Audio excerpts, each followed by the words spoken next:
পশ্চিমবঙ্গের জনপ্রিয় টিভি ও চলচ্চিত্র অভিনেত্রী মধুমিতা সরকার অনেকদিন ধরেই তার ইচ্ছে ছিল বাংলাদেশে কাজ করার। এবার তার সেই ইচ্ছে পূরণ হতে যাচ্ছে। নির্মাতা মোহাম্মদ ইকবালের নতুন সিনেমা গুলশানের চামেলিতে গুরুত্বপূর্ণ একটি চরিত্রে অভিনয় করবেন তিনি। বিষয়টি নিজেই নিশ্চিত করেছেন এই অভিনেত্রী। কলকাতা থেকে মুঠোফোনে দেশের একটি গণমাধ্যমকে মধুমিতা বলেন, আমি খুবই এক্সাইটেড কাজটি করার জন্য।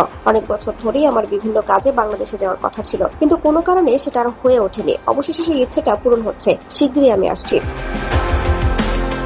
তিনি জানান, কিছুদিন আগে সিনেমাটির জন্য চুক্তিবদ্ধ হয়েছেন। গল্প ও চরিত্র সম্পর্কে জানার পরে কাজটির প্রতি আগ্রহ তৈরি হয় তার। গল্প প্রসঙ্গে মধুমিতা বলেন, গল্পটি খুবই দারুণ এবং চরিত্রটি আমার অনেক পছন্দ হয়েছে। কলকাতায় অনেক ধরনের কাজ করলেও এরকম চরিত্রে আমার কখনো কাজ করা হয়নি। চরিত্রটিতে অনেকগুলো লেয়ার রয়েছে, তাই কাজটি নিয়ে আমি ভীষণ উচ্ছ্বসিত। জানা গেছে, গুলশানের চামেলি নির্মিত হচ্ছে রাজধানী ক্ষমতার অপব্যবহার এবং অভিজাত সমাজের অন্ধকার বাস্তবতাকে কেন্দ্র করে। গল্পের কেন্দ্রে থাকবেন একজন যৌনকর্মী, যিনি কোনো অপরাধ না করেও ক্ষমতার নির্মম খেলায় বারবার শিকার হন।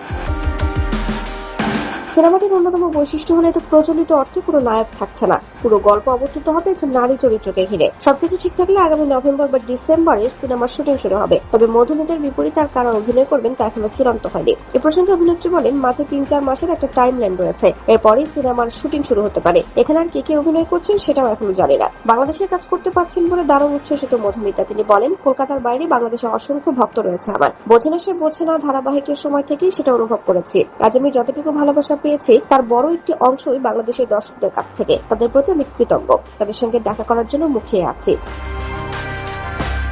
বাংলাদেশের নাটক, ওয়েব কন্টেন্ট ও সিনেমাও নিয়মিত দেখেন বলে জানান এই অভিনেত্রী। যার পছন্দের তালিকায় রয়েছে মোস্তফা সরোয়ার ফারুকের পিঁপড়া বিদ্যা, television, third person singular number এবং গিয়াসউদ্দিন সেলিমের মরপুরা। বাংলাদেশি শিল্পীদের প্রশংসা করে মধুমিতা বলেন, বাংলাদেশের গল্প বলার ধরন আমার খুব ভালো লাগে। মোশাররফ করিম আমার পছন্দের, তার সঙ্গে কাজও করেছি। চঞ্চল চৌধুরীর সঙ্গে কাজ করার ইচ্ছা আছে। আর শাকিব খান তো বাংলাদেশের সবচেয়ে বড় সুপারস্টার। সুযোগ পেলে তার সঙ্গেও কাজ করতে চাই। বাংলাদেশের বড় পর্দায় এবারই প্রথম অভিনয় করতে যাচ্ছেন মধুমিতা সরকার। এর আগে 2016 সালে এনটিভিতে প্রচারিত নাটক মেঘবালিকাতে অভিনয়ের মাধ্যমে বাংলাদেশের দর্শকদের প্রশংসা করেছিলেন তিনি। এবার গুলশানের চামেলি দিয়ে বাংলাদেশের চলচ্চিত্রে তার নতুন যাত্রা শুরু হতে যাচ্ছে।